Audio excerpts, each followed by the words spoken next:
এই চেয়ারম্যান নিয়োগের সিদ্ধান্ত দেওয়া হয়েছে তার প্রতিবাদে 2 ঘন্টা কলম বিরতি আজকের এই প্রোগ্রামের সম্মানিত সভাপতি এবং গ্রাহকবৃন্দ, আমার সামনে উপস্থিত ভাই এবং বন্ধুরা, আসসালামু আলাইকুম ওয়া রাহমাতুল্লাহি ওয়া বারাকাতুহু। আপনারা ইতিমধ্যে লক্ষ্য করেছেন আজকে আমাদের এই কলম বিরতি কেন?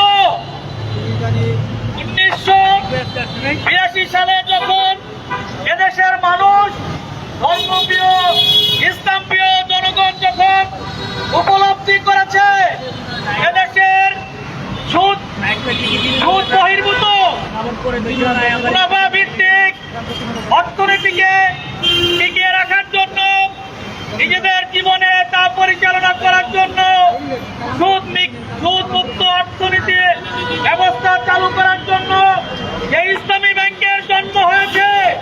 আপনারা জানেন দক্ষিণ মহাদেশে ইসলামী ব্যাংক কালের পরিক্রমায় আজকে একটা শ্রেষ্ঠ ব্যাংকে পরিণত হয়েছে।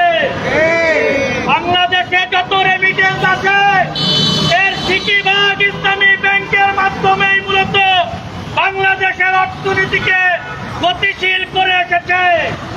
সেই ব্যাংকে ধ্বংস করার জন্য বিগত ফ্যাসিস্ট সরকার 1917 সালে সম্পূর্ণ অবৈধভাবে এস আলমকে নিয়োগ দিয়ে নামে বেনামে অনিয়মের মধ্যে দিয়ে, কর্মচারী নিয়োগের মধ্যে দিয়ে ইসলামী ব্যাংকে দেউলুয়াতে পরিণত করেছে। আপনারা জানেন লক্ষ কোটি টাকা ঋণের বোঝা নিয়ে আজকে ইসলামী ব্যাংক পরিচালিত হচ্ছে, তাদের যাত্রা চালু রেখেছে। আবার নতুন করে এই ফ্যাসিবাদ মুক্ত 36শে জুলাই আন্দোলনের বিপ্লবে সেই নতুন বাংলাদেশ এসেছে। এই বাংলাদেশে আবার ইসলামী ব্যাংক ঘুরে দাঁড়াবার জন্য কার্যক্রম পরিচালনা করে আসছে। আমরা লক্ষ্য করেছি আবার সেই ভারতীয় শপথ, আবার সেই বিগত ফ্যাসিস্ট সরকারের সেই চান্দাবাজ বন্ড যাকে চেয়ারম্যান নিয়োগ করা হয়েছে, অবিলম্বে এই সিদ্ধান্ত প্রত্যাহার করতে হবে। তাহলে পরিষ্কার ক্লিয়ার বার্তা দিতে চাই 36শে জুলাই আন্দোলনের মধ্যে দিয়ে যে বীজ বাংলাদেশে বপন হয়েছে, আবু সাইদ, মুগ্ধ, আলবি, শাকিল, এদের রক্তের বিনিময়ে যে বাংলাদেশ এসেছে, সেই চুলাই ঘুমিয়ে যায় না। ইসলামী ব্যাংকের সচেতন গ্রাহকরা নামলে আবার জুলাই নামবে, আবার জুলাই সংগঠিত হবে।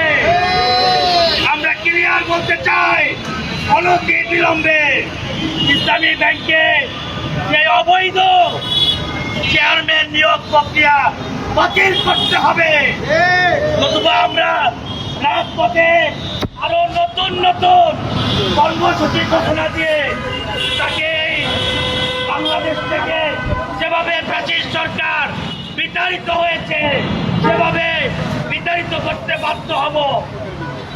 গতকালকে আপনারা জানেন আলোচিত হত্যাকাণ্ড, রামিসা হত্যাকাণ্ডের রায় ঘোষণা হয়েছে। সরকারকে মোবারকবাদ জানায়। সরকার উপলব্ধি করতে পেরেছিল যে রামিসা হত্যাকাণ্ডকে নিয়ে যদি টাল বাহানা করা হয় তাহলে সরকারের প্রতি হয়তোবা লড়ে যাবে আন্দোলনের মাধ্যমে। তারই ধারাবাহিকতায় ইসলামী ব্যাংকের যে অবৈধ নিয়োগ চেয়ারম্যান প্রক্রিয়া, এটা যদি আপনারা বাতিল না করেন এই আন্দোলনের মাধ্যমে আবার সরকার পতনের ডাক আসতে পারে।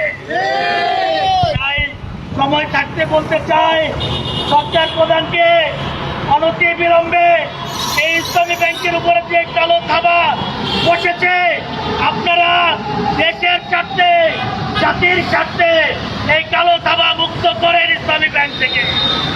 সবাইকে আগামী দিনের সকল কর্মসূচিতে অংশগ্রহণ করে আন্দোলনকে বেগবান করে ফ্যাসিস্ট মুক্ত হয়ে বাংলাদেশ গড়ার লক্ষ্যে এগিয়ে আসার জন্য আহ্বান জানিয়ে আমার বক্তব্য আসসালামু আলাইকুম ওয়া রাহমাতুল্লাহি ওয়া বারাকাতুহু।